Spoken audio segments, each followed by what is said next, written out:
اگر ہم شیطان کی چالوں کے بارے میں جاننا چاہتے ہیں تو سب سے پہلے یہ جانیں کہ شیطان ہے کون. اور شیطان جو ہے اس کا معنی اگر اس کے ہم میننگ دیکھتے ہیں تو اس کے بہت سے مختلف معنی جو ہے وہ علماء نے بیان کیے ہیں. اور اگر اس کو ہم ان اے نٹ شیل اگر ہم دیکھتے ہیں سمری میں تو شیطان وہ ہے جو کہ سب سے زیادہ حق اور سیدھے راستے سے بھٹکا ہوا. یعنی شیطان جو ہے وہ کیا ہے کہ شیطان بیسیکلی ایک صفت ہے. اب ہم جیسے کہ قرآن میں بھی دیکھتے ہیں کہ اللہ تعالیٰ نے قرآن میں کئی جگہوں پہ فرمایا. ایک جگہ پہ فرمایا شیاطین الانس والجن، یا جب ہم سورۃ الناس پڑھتے ہیں تو اس میں بھی ہم دیکھتے ہیں کہ الذی یوسوس فی صدور الناس من الجنۃ والناس، یعنی جو وسوسے ڈالتا ہے اور لوگوں کے دلوں میں، اور وہ جنات میں سے بھی ہے اور انسان میں سے بھی ہے. تو پہلے تو ہمیں یہ جاننے کی ضرورت ہے کہ شیطان جو ہے ایک صفت ہے جو کہ انسانوں میں بھی ہو سکتی ہے اور جنات میں بھی ہو سکتی ہے. اب صحیح. اسی چیز کو اب آگے رہ کے ہم دیکھیں کہ ان تمام شیاطین چاہے وہ انسانوں میں ہیں یا جنات میں ہیں، ان سب کا جو ہے وہ سردار کون ہے؟ ان سب کا سردار جو ہے وہ ابلیس ہے، لعنہ اللہ. اور ابلیس کی کہانی سے تو ہم سبھی واقف ہیں کہ ابلیس کا جو معاملہ کیا تھا، کہ ابلیس کا شمار نیک لوگوں میں ہوا کرتا تھا. اللہ تعالیٰ نے اسے اپنی نعمتوں سے نوازا تھا اور فرشتوں کے ساتھ رکھا تھا، جبکہ وہ خود فرشتہ نہیں تھا، وہ خود جنوں میں سے تھا. تو ابلیس نے کیا کیا، جب اللہ تعالیٰ کی طرف سے تمام فرشتوں کو اور ابلیس کو بھی یہ حکم دیا گیا کہ وہ آدم علیہ السلام کے سامنے سجدہ کرے، تو سارے فرشتے جو ہیں وہ سجدے میں گر گئے سوائے ابلیس کی.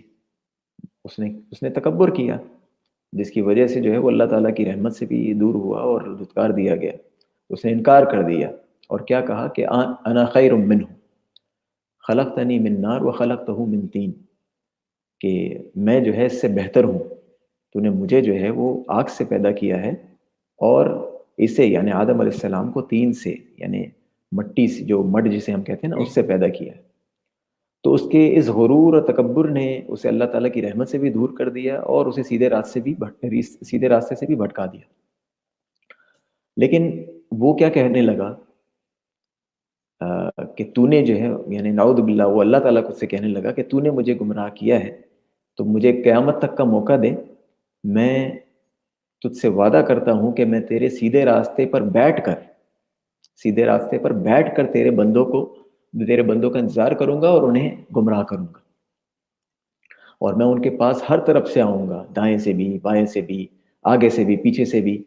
تو گویا مطلب جو بھی وہ کوشش کر سکتا ہے انسانیت کو گمراہ کرنے کے لیے، تو وہ اپنی پوری کوشش کرے گا. تو اور بہت ہی کم لوگ ہوں گے جو کہ یعنی تیرا شکر کرنے والے ہوں گے. تو اللہ تعالیٰ صحیح. نے اسے جو ہے زمین پر رہنے کی مہلت دی. اب اللہ تعالیٰ کی حکمتیں ہیں، ظاہر ہے اللہ تعالیٰ نے یہ دنیا ہمارے لیے ایک امتحان کے طور پہ بنائی ہے، ایک آزمائش ہے. ہمیں اچھائی کا، خیر کا بھی بتا دیا گیا اور برائی کا بھی بتا دیا گیا کہ یہ نیک اعمال ہے کہ آپ یہ کریں گے تو ٹھیک ہے، آپ کے لیے جنت ہوگی، اور اگر آپ ان گناہوں کو کریں گے، اور بالخصوص ایسے بڑے گناہ جو شرک تک لے جاتے ہیں، کفر تک لے جاتے ہیں، اگر آپ ایسے گناہ کریں گے تو پھر آپ کا ٹھکانہ ہمیشہ کے لیے جہنم ہے.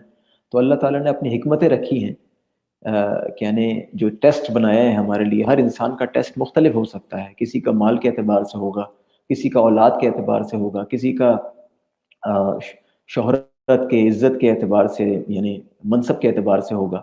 تو مختلف لوگوں کی مختلف جو ہے آزمائشیں ہیں.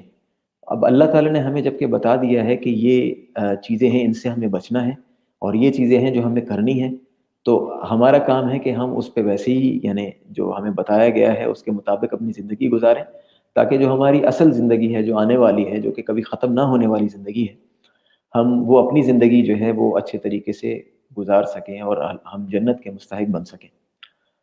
تو شیطان جو ہے، اب ظاہر ہے اس کی اپنی یہ کوشش ہے اور وہ تا قیامت تک کی اس کو مہلت ملی ہوئی ہے، اور وہ ذرہ برابر بھی تھکتا نہیں ہے. اس کی کوشش ہے کہ وہ تمام انسانوں کو جو ہے وہ جہنم میں لے جائے. اور ہماری آزمائش یہ ہے، ہمارا ٹیسٹ یہ ہے کہ ہم اس کی چالوں سے، اس کے ہتھ کنڈوں سے، اور اس کی جتنے بھی جو مختلف پینترے ہیں جو وہ آزماتا ہے لوگوں پر، اس سے ہم بچیں.